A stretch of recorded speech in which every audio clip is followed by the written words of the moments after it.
In my first message, I laid a basis of our subject that we're dealing with today, the state of Israel, the politically and internationally recognized state of Israel, compared to the nation of Israel, this biblical term referring to the Jewish people.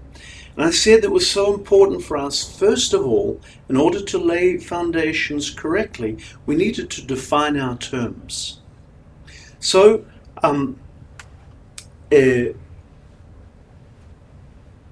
I would like to do now is simply say that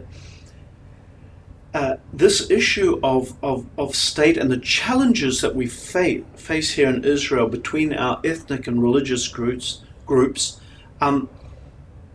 is maybe best defined around an example referring to Jerusalem. A few years ago, in an evening that a number of colleagues in leadership came together, both Arabs and Jews, we invited a former advisor to the Israeli Prime Minister, Ehud Barak, who was with the Prime Minister at the Camp David Accords. We decided to invite him and discuss with him the issues of borders and sovereignty, so that we, as leaders of our faith communities, respective faith communities, could better advise and encourage, particularly with regards to prayer, our own constituencies. As Israeli Messianic and Christian leaders, we were seeking to understand how much of an obstacle our differing opinions on these issues of borders and sovereignty, how much of an obstacle our differing opinions on the issues were to our fellowship with one another. We felt always tension when we came together, and we needed to identify what were the points of our tension. This particular gentleman, this former advisor to the Israeli Prime Minister, who, by the way, is a completely secular man, made a very interesting remark. He said, regarding borders, a two-state solution could be worked out by politicians and diplomats and bureaucrats if there was the will to do that. All except for the old city of Jerusalem, the holy sites encased within the old city of Jerusalem. This, he said, can only be dealt with by religious leaders, by you guys. It was very interesting for us and very challenging for us to hear this from this secular Israeli political analyst. He knew, and his colleagues were aware, that this ancient issue of the old city and its holy sites, so important to these three monotheistic religions of Judaism, Christianity, and Islam, with something that the religious leaders needed to sort out in terms of finding some basis of cooperation. Now I'd like to move in the direction of laying down a little bit of historical background. Please be patient with me, because I think this developing the background is going to be very important for us in really understanding what our true challenges are. The concept of Judenstaat, the Jewish state, was in fact a brainchild of an Austrian Jew by the name of Theodor Herzl and his colleagues, of course, at the end of the 19th century. These men were avowed atheists. An important thing to note. They didn't believe in God. They rejected the concept of a God. Jewish men, leaders and by their own right, very educated, but rejectionists when it came to religion and an acknowledgement of their being the God of Abraham, Isaac, and Jacob. These men, apart from being atheists, were dedicated to the rising cause of nationalism that was springing up at the time all over Europe, not just amongst the Jewish community, but all over Europe. Their idea was to establish or re-establish a Jewish homeland, a homeland for the Jewish people known as Eretz Israel, and to develop their philosophy of the new Hebrew man, a concept to counter the image of this downtrodden religious Jews of the shtetl, of the ghettos and small oppressed Jewish communities that were characteristic of Eastern Europe. The influence of these men, the Zionists as they were known, was great, and as such, Jews from the diaspora began to drift into Palestine, as it was known under Turkish and subsequent English rule. One of these early pioneers was a linguist, an expert in language, and his name was Ben Yehuda. He succeeded to accomplish an amazing thing, viewed by some as literally miraculous. He accomplished the reviving of the ancient Hebrew language into a modern form. And he began simply with his own family. His own family were not allowed to speak any other language, not Yiddish that they were used to, not anything else. They had to speak, as he redeveloped the vocabulary for a modern context. They were to use this new Hebrew. Amazingly, within decades, modern Hebrew would become the official language of the modern state of Israel. Interestingly for us, a Christian movement, greatly influenced by the secular atheistic Zionists who I've just described, was also beginning to take momentum. A Christian movement. John Nelson Darby, a theologian in the mid-1800s, mid-19th century, was writing and preaching in anticipation of a restoration of the Jewish people to their homeland. He is commonly known as the father of a theological movement known as dispensationalism. Another very influential Christian leader, Dr. Cyrus Scofield, famous for the Scofield Bible, continued in Darby's work, which became very popular in pre-war Christian circles.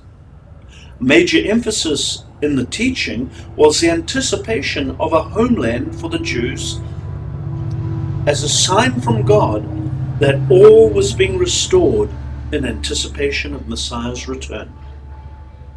Influential British Christians like Major General Ord Wingate were followers of this theology and worked tirelessly towards the formation of a Jewish state. When this actually happened in 1948, one can imagine the reaction in post-war West. Many church movements saw this as no less than prophetic and even endeavored to help God in the task of getting the Jews home, became proactive in many efforts and initiatives for getting the Jewish people back to their homeland, raising funds. So somewhat similar to what we saw a few years ago, 15 years or so ago, with Christian Zionist movements taking enormous initiative in bringing Jews back from the former Soviet Union to Israel. Ships were bought and airplanes were hired, and tens of thousands and thousands of Jewish people came back from the Ukraine through the ports of Odessa and flying out of Moscow and Kiev and many, many other parts.